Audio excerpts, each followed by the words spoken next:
ఓం శ్రీ గురుభ్యో నమ. ఓం శ్రీ మాత్రే నమ.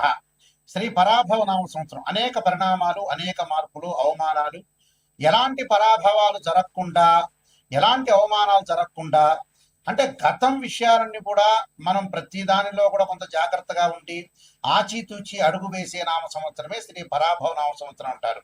అంటే గత అనుభవాలను గుర్తుపెట్టుకొని ఎలాంటి పరాభవాలు జరగకుండా మనం చాలా జాగ్రత్తగా మన జీవితాన్ని తీర్చిదిద్దుకోవాల్సిన నామ సంవత్సరం ఏంటంటే శ్రీ పరాభవ నామ సంవత్సరం అంటారు. సహజంగా పరాభవ నామ సంవత్సరం ఏంటంటే ప్రభవాది సత్య సంవత్సరాల్లో 40వ నామ సంవత్సరం ఏంటంటే శ్రీ పరాభవ నామ సంవత్సరం అంటారు.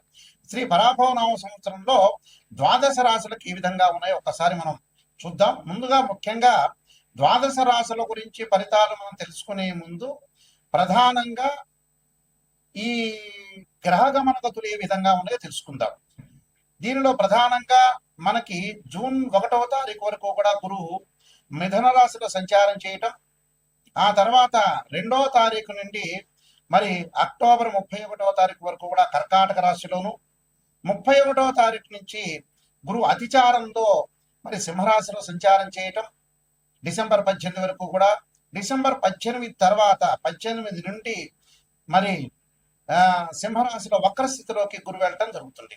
అలానే శని యొక్క బలాన్ని మనం చూసుకునేటట్టయితే శని మీనరాశిలో ఉండటం, జూలై 25వ తారీఖున మళ్ళీ వక్రస్థితిలోకి వెళ్ళిపోవటం, రాహుకేతువులు వచ్చేటప్పుడు రాహు కుంభరాశిలో 6వ తారీఖు వరకు ఉండటం, 7వ తారీఖున మకర రాశిలోకి, అలానే ప్రధానంగా కేతు వచ్చేటప్పటికల్లా సింహరాశిలో సంచారం చేయడం 6వ తారీఖు వరకు కూడా, 7వ తారీఖున వచ్చేటప్పుడు కర్కాటక రాశిలో సంచారం చేయడం, రవి బుధ శుక్రగ్రహాలు 30 రోజుల పాటు ఒక రాశి నుంచి మరొక రాశికి మారటం, కొంచెం 45 రోజుల పాటు, చంద్రుడు 2.5 రోజుల పాటు ఉంటాడు. ఇవన్నీ కూడా గోచారీత్యా చెప్పబడే ఫలితాలు అంటారు. గోచారీత్యా ఈ మేషాది ద్వాదశ రాశుల వాళ్ళకి ఏ విధంగా ఉందో ఒకసారి మనం తెలుసుకుందాం. తులారాశి వాళ్ళకి శ్రీ పరాభవ నామ సంవత్సరం 5 ఆదాయం 14 ఖర్చుగా ఉంటుంది, 6 రాజ్య పూజ్యం 7 అవమానంగా ఉంటుంది. ఈ తులారాశి వాళ్ళకి చిత్తా నక్షత్రం 3, 4 పాదాల్లో జన్మించిన వాళ్ళు, స్వాతి నక్షత్రం 1, 2, 3, 4 పాదాల్లో జన్మించిన వాళ్ళు, విశాఖ నక్షత్రం 1, 2, 3 పాదాల్లో జన్మించిన వాళ్ళందరూ కూడా తులారాశి జాతకులు అవుతారు.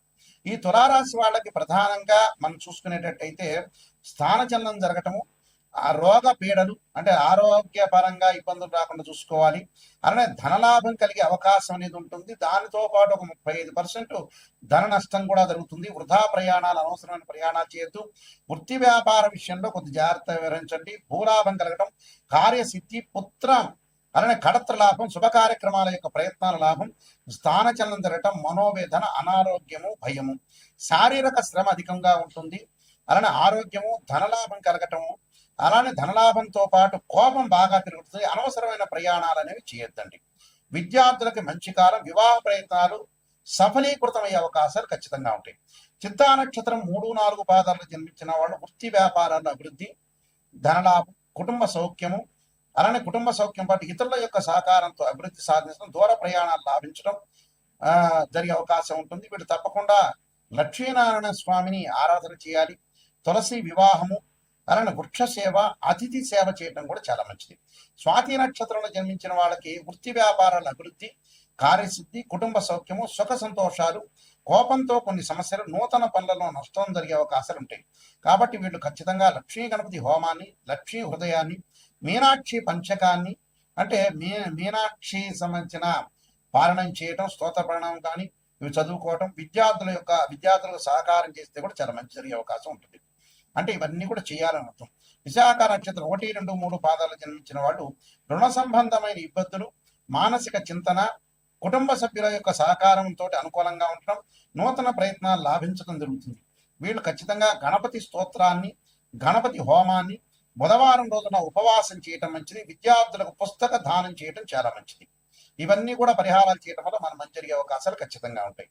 ఇవన్నీ కూడా గోచార రీత్యా చెప్పబడే ఫలితాలు అంటారు. అంటే this is the transit system అంటారు. ట్రాన్సిట్ సిస్టమ్ వేరు, బర్త్ చార్ట్ అనేది వేరు. What is the difference between transit system and birth chart అంటే ఒక చెట్టు ఉంటుంది, ఆ చెట్టు కింద కొమ్మలు ఉంటాయి, ఆ కొమ్మల పైన ఆ చెట్టు ఉంటుంది, ఆ చెట్టు కింద వేళ్ళు ఉంటాయి, వేళ్ల పైన కాండం ఉంటుంది, కాండానికి బ్రాంచెస్ ఉంటాయి. ఎప్పుడైతే కొమ్మలకి ఆకులు ఉంటాయి, ఆకులు సహజంగా ఎప్పుడు వస్తుంది అంటే మనకు సహజంగా రైన్ సీజన్ లో వస్తాయి, వింటర్ సీజన్ లో అలానే ఉంటాయి. అలానే సమ్మర్ సీజన్ లో రాలిపోతుంటాయి. ఆ రాలిపోయే ఆకులే గోచారం అంటారు. అంటే గ్రహాలు ఒక రాశి నుంచి మరొక రాశికి కొంతకాలం పడుతూ ఉంటుంది. అంటే రాహుకేతులు 18 నెలలు, అలానే గురువు సంవత్సర కాలం, శని 2.5 సంవత్సరాలు, అలానే రవి బుధ శుక్ర గ్రహాలు 30 రోజుల పాటు ఒక రాశి నుంచి మరొక రాశికి మారుతాడు. కుజుడు 45 రోజుల పాటు ఉంటాడు. చంద్రుడు 2.5 రోజుల పాటు ఉంటాడు. ఇది గోచారం అంటారు. అదే బర్త్ చార్ట్ అంటే ఏమిటి అని అంటే, మనం పుట్టినప్పుడు మన date of birth, time, place of birth తీసుకుని జన్మ లగ్నం నుంచి ధనుభావము, అలానే ద్వితీయ భావము, తృతీయ సోదర భావము, సుఖభావము, అలానే సంతాన భావము, షష్టమ భావం అంటే రోగము, రుణానికి సంబంధించిన భావం అంటారు. సప్తమ భావం అంటే కడత్ర భావం అంటారు. అష్టమ భావం అనేది ఆయుష్ సంబంధించిన భావాన్ని అంటారు. స్త్రీలకు వచ్చే మాంగళిక భావం అంటారు. అలానే భాగ్య భావం, నవమ స్థానానికి సంబంధించిన భాగ్య భావం అంటారు. అలానే దశమానికి సంబంధించిన వృత్తి స్థానానికి సంబంధించిన భావం అంటారు. అలానే లాభభావం, లాభస్థానంలో ఎలాంటి గ్రహాలు ఉన్నాయో మనం చూసుకుంటాం. అలానే వ్యయ స్థానానికి సంబంధించిన వ్యయ భావం అంటారు. అంటే ప్రేమ, అలానే ఖర్చులు, ఇలాంటి భావాన్ని ద్వాదశ భావం అంటే వ్యయ భావం అంటారు. అలానే ఏదైతే ఒక్కొక్క భావానికి, ఒక్కొక్క రాష్ట్రానికి ఒక్కొక్క భావాధిపతి ఉంటారు. ఉదాహరణకి ధనుభావానికి రవిని, ద్వితీయ భావానికి గురువని, తృతీయ భావానికి సోదర భావని, చతుర్థ భావానికి చంద్రుడని, పంచమ భావానికి గురువని, షష్టమ భావానికి కుజుడని, సప్తమ భావానికి మరి శుక్రుడని, ఇలాంటి భావాలు చూసుకుంటాం మనం. అలానే ఆయుష్ భావానికి శని అని. అంటే ప్రతి భావానికి కూడా భావాధిపతులు ఎవరు అని సహజంగా మనం చూసుకుంటాం. ఆ భావాధిపతులను అనుసరించి రాశిచక్రము, నవాంశము, అలానే దశమాంశము, సప్తమాంశము, త్రింశాంశము, హోరా ద్రేకాణం సంబంధించిన డివిజన్ రూల్స్ చార్ట్స్ కూడా ఉంటాయి. అంటే D16 చార్ట్స్ అంటారు. మనం మ్యాథమెటికల్ గా క్యాలిక్యులేషన్ చేసి డివిజన్ రూల్ చార్ట్ చూసి మనం అనాలిసిస్ చేయడం అనేది జాతకం. అంటే ఉదాహరణకి ఒక వివాహానికి సంబంధించిన విషయాన్ని ఒక అబ్బాయికి కానీ అమ్మాయికి కానీ చూడాలంటే ఖచ్చితంగా రాశిచక్రము, నవాంశము, భావచక్రము, దశల అంతర్దశలు. సంతాన పరంగా చూడాలంటే రాశిచక్రము, సప్తమాంశము, అలానే మనం భావచక్రము, దశల అంతర్దశను అనాలిసిస్ చేయాలి. ఇలాగ డివిజన్ చార్ట్స్ చూసి మనం చెప్పడం అనేది బర్త్ చార్ట్ అంటారు. అంటే గోచారం ఎప్పుడు కూడా 20% మాత్రమే సపోర్ట్ ఉంటుంది. బర్త్ చార్ట్ అనేది 80% సపోర్ట్ మాత్రమే ఉంటుంది.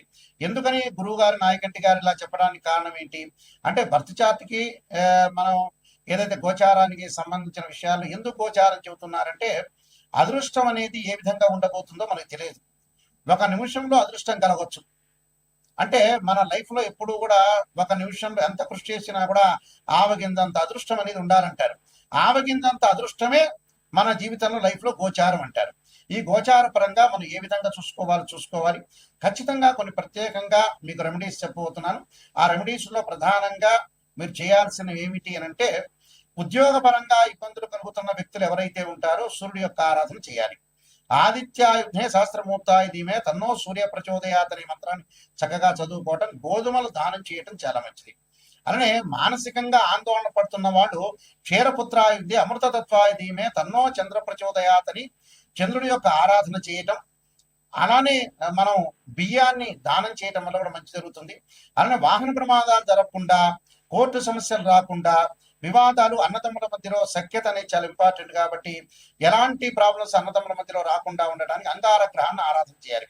రాహుకాలంలో దీపం పెట్టడం, అంగారకాయుధ్య శక్తి హస్తాయ ధీమే తన్నో భౌమ ప్రచోదయాత్ అనే మంత్రాన్ని, అలానే ధరణీ గర్భ సంభూతం విద్యుత్ కాంతి సమప్రహం కుమార శక్తి హస్తంచ మంగళం ప్రణమామ్యం అనే మంత్రాన్ని కూడా చక్కగా చదువుకోవటం, కందులు, ఎర్రని వస్త్రాన్ని దానం చేయడం చాలా మంచిది.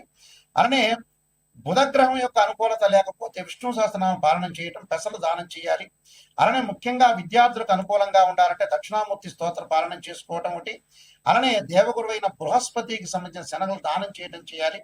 అలానే ధనపరంగా ఇబ్బందులు కలిగేవాడు యక్షాయ కుబేరాయ వైశ్రవణాయ ధనధాన్యాధిపదే ధనం ధాన్యం సమృద్ధిమే దేహిమే దాపైస్వ అనే మంత్రాన్ని చక్కగా చదువుకోవాలి. అలానే వివాహం కాని స్త్రీ పురుషులు ఎవరైతే ఉంటారో, అమ్మాయిలు వచ్చారు వరపాస్పద రుద్రాభిషేకం, అఘోర గౌరీ పాస్పద రుద్రాభిషేకం, అబ్బాయిలు వచ్చారు కన్యాపాస్పద రుద్రాభిషేకం చేయాలి. అలానే ఆరోగ్యపరంగా ఇబ్బందులు కలిగేవాడు శరీరే జర్జరీభూతే వ్యాధిగ్రస్తే కలేబిర ఔషధం జాహ్నవీతోయం వైద్యో నారాయణి అనే మంత్రాన్ని చదువుకోవాలి. విదేశాలకు వెళ్ళలేని వాళ్ళు, ఇబ్బందులు పడుతున్నారు తప్పకుండా రాహు యొక్క ఆరాధన చేయాలి. రాహుకాలంలో దీపం పెట్టడమే కాకుండా అర్ధకాయ మహావీరం చంద్రాదిత్యమర్థం సింహకాకర్ప సంభూతం తమ రాహుం ప్రణమామ్యం అనే మంత్రాన్ని చదువుకోవాలి. ధనపరంగా ఎవరైతే ఇబ్బందులు పడుతున్నారో యక్షాయ కుబేరాయ వైశ్రవణాయ ధనధాన్యాధిపతి ధనం ధాన్యం సమృద్ధిమే దేహిమే దాపై స్వాహ అనే మంత్రాన్ని చక్కగా చదువుకుంటే వీళ్ళకి మంచి అవకాశాలు ఖచ్చితంగా ఉంటాయి. ఇవన్నీ కూడా ప్రతిదీ కూడా మనం రెమెడీ చేసి ఎప్పుడైనా సరే జాతకం చెప్పించుకునే వాళ్ళు ఎవరైనా సరే మా దగ్గరికి వచ్చినప్పుడు నెగిటివ్ పాజిటివ్ రెండు కూడా ఆలోచించేయండి. లైఫ్ లో ఎప్పుడు కూడా పొగడటం కాదు, నిజాన్ని తెలుసుకుంటే మన జీవితం అనేది డెవలప్మెంట్ అయ్యే అవకాశం ఖచ్చితంగా ఉంటుంది. అందువల్ల ఖచ్చితంగా మా దగ్గరకు వచ్చే వాళ్ళు ఎవరైనా సరే నెగిటివ్ పాజిటివ్ రెండు చెప్పించుకోవాలి. ఎందుకంటే నెగిటివ్ చెప్పించుకున్నారనుకోండి ఎలాగ మనం డెవలప్మెంట్ చెందాలి, ఆ నెగిటివ్ను పాజిటివ్ చేసుకోవడం ఎలా అని ఆలోచన చేస్తేనే మన లైఫ్ అనేది లీడ్ అయ్యే అవకాశాలు ఖచ్చితంగా ఉంటాయి. పొగట్టం ఏముంది, ఎప్పుడైనా ఎవరైనా మన పక్కింటి వాడైనా మనల్ని పొగుడతాడు. ఆ పొగట్టం ఏమి పెద్ద జ్యోతిష్యంలో అంతర్భాగమే కాదు. కాబట్టి జాగ్రత్తగా ఆలోచన చేయండి. మీరు తప్పకుండా నేను నెంబర్ ఆఫ్ ఆస్ట్రాలజీ బుక్స్ రాశాను. కాలసర్పయోగము, కాలసర్పయోగ చంద్రిక, రాహుకేతులు, ఛాయాగ్రహాలు, బృహత్ పరిహార సింధు, సర్వదేవతా గోత్ర పార్ట్ 1 పార్ట్ 2, పుత్రగణపతి వ్రతము, అలానే జాతక చంద్రిక, వివాహ మార్తాండము, స్వప్న శాస్త్ర ఫలదీపిక, ప్రొడక్షన్ ఆఫ్ ఆస్ట్రాలజీ, ఇలాంటి నెంబర్ ఆఫ్ ఆస్ట్రాలజీ బుక్స్ అని రాశాను. తప్పకుండా ఇవన్నీ రాజమండ్రి మోహన్ పబ్లికేషన్ లో దొరుకుతాయి, లేదా నా దగ్గరైనా దొరుకుతాయి. మీరు www.nayakanti.com కానీ www.nayakanti.in అనేది చూడండి. మేము వంశపారంపర్యంగా చెప్పే వ్యక్తులమే.